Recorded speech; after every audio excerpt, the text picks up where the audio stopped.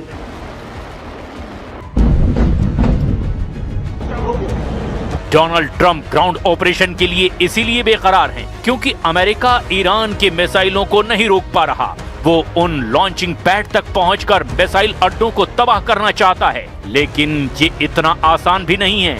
ये बात तो ट्रंप के सैन्य कमांडर उनको युद्ध शुरू होने से पहले ही बता चुके थे और अब भी लगातार बता रहे हैं। अब इन मिसाइलों को लॉन्च करने वाली फोर्स के कमांडर यानी ईरान के IRGC एरोस्पेस फोर्स के चीफ सैयद मजीद मुसवी ने इजराइल को बड़ी वार्निंग दे दी है। ब्रिगेडियर जनरल मजीद मुसवी ने कहा कि इजराइल अब सबसे खतरनाक मिसाइलों के लिए तैयार हो जाए। इजराइल के लोग फौरन बंकर में चले जाएं। ईरान की मिसाइलों ने इस वक्त इजराइल के हर डिफेंस को नाकाम कर दिया है। ईरान की मिसाइल जहां चाहती है वहां हर चीज तबाह हो जाती है। इसी एजेंडे पर लॉन्च हो रही है ये मिसाइल। ईरान के सेजिल से लेकर इमाद तक, एतमाद और शहाब से लेकर क़ियाम और खैबर शिकन के साथ हज कासिम मिसाइलों को लगातार दाग रहा है ईरान। क्लस्टर बम वाली खुर्रम शहर 4 मिसाइल भी अब तेल अवीव में तबाही मचा रही है। ये ईरान के ऑपरेशन ट्रू प्रॉमिस का हिस्सा है जिसमें ईरान ने इजराइल को मुंह तोड़ पलटवार का वायदा किया है।